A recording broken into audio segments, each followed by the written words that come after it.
There's a chance that Thunder Bay may not hold on to the dubious title of murder capital of Canada. There were 7 homicides in 2023, less than half the number from the year before. Lee Noonan is following the story and is in studio with the details. Lee. Thank you, Ryan. The decrease in murders represents a big improvement compared to the all-time high set in 2022 and a return to a more average homicide rate for the city, although police say violent crime continues to be a major issue.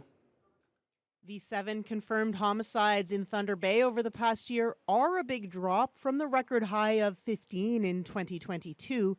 The number is right in line with the average of 6.9 seen in the previous decade between 2012 and 2021. I think it's early to look at it as a trend and look at start measuring success. Of course, we're always pleased to see homicide numbers go down, but as we've referenced before, violent crime remains a prevalent issue. One trend that did carry through from 2024 was the presence of firearms, with guns involved in 2 of the 7 murders and some, but not all, of the 7 homicides investigated by police in 2023 connected to the drug trade, according to Detective Inspector Jeremy Pearson.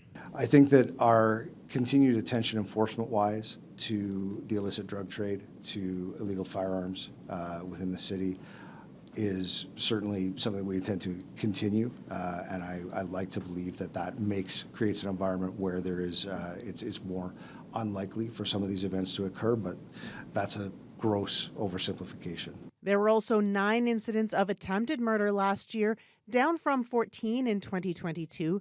Guns also played a role in 7 of those cases. If it weren't for the life-saving efforts of our emergency medical services, of our emergency room staff at Thunder Bay Regional, and indeed the life-saving efforts provided on scene by both fire and police services as well, we could have an additional 9 homicides. While Pearson says the drug trade continues to present an ongoing threat to the community, he reminds the public that in general, for cases of serious violent crime, the victims and accused are known to each other. These are not random acts of violence, generally in our experience in the city. Usually there is a relationship, an interaction based in whatever form. When it comes to the prevention of violent crimes, Pearson believes law enforcement has a role to play, but he says the social underpinnings of violence need to be addressed proactively at a community level. At times it has to be considered that we may in fact be the wrong instrument for some of the approaches. We may not be the right service